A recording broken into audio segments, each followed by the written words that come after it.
সুনামগঞ্জ 250 শয্যা বিশিষ্ট জেলা সদর হাসপাতালে দীর্ঘদিন ধরে চলছে চিকিৎসক সংকট।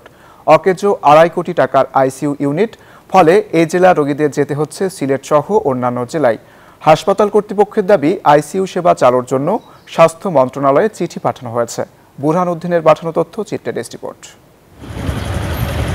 সুনামগঞ্জের 250 শয্যা বিশিষ্ট সদর হাসপাতাল, দুর্গম হাওর থেকে আসা রোগীদের প্রথম ও শেষ ভরসা এটি। এক্সট্রিম মশার কয়েল প্ল্যান্ট ফাইবার দিয়ে তৈরি, তাই সহজে ভাঙে না, সুগন্ধিযুক্ত ও নিরবিচ্ছিন্নভাবে চলে। ডেঙ্গু, চিকুনগুনিয়া বাহি সহ যে কোনো মশার বিরুদ্ধে দেয় এক্সট্রিম সুরক্ষা।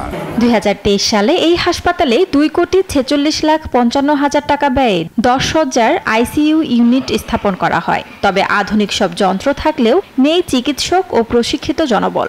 সংকটের কারণে আইসিইউ ইউনিট আজও তালাবদ্ধ, ফলে দূর দূরান্ত থেকে চিকিৎসা নিতে আসা রোগীরা বাড়তি টাকা খরচ করে ছুটছেন বিভাগীয় শহর সিলেটে। সুনামগঞ্জ সদর হাসপাতালে আইসিইউ বেড আছে, কিন্তু ডাক্তারের অভাবের কারণে রোগীরা সেবা পাইতেছে না। এখানে অনেক রোগী আইসা মারা যাচ্ছে, আবার কিছু রোগী সিলেটে যাচ্ছে সেবা না পাওয়ার কারণে। কেন তো পুরাদমে কেন তারা করতে পারে, এটা সেবা করতে পারে ভাই, আওয়াম মাত্রই তারা কবে সিলেট যাবে, এবার করে দিলে তারা সিলেট পাঠাবে। সংকট সমাধানে সংশ্লিষ্ট কর্তৃপক্ষের সাথে যোগাযোগ করে ব্যবস্থা নেওয়ার আশ্বাস দিলেন জেলা প্রশাসক।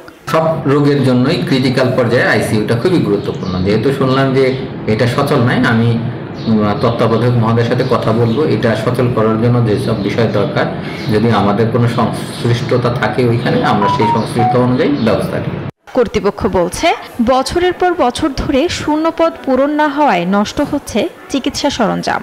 আইসিইউ চালু করতে গেলে আমাদের এই এক্সপার্ট ট্রেন্ড নার্স প্রয়োজন, স্পেশালি ডাক্তার প্রয়োজন, 3 শিফটের ডাক্তার প্রয়োজন। যদি এই সবগুলো ম্যানেজ করতে পারে, আমরা কিন্তু মন্ত্রণালয়ে আমরা এই চিঠি দিচ্ছি যেন আইসিইউর জন্য চালু করতে পারি। হাসপাতালটিতে দ্রুত আইসিইউ সেবা চালুর দাবি হাওর অঞ্চলের মানুষের। Desk report, news 24।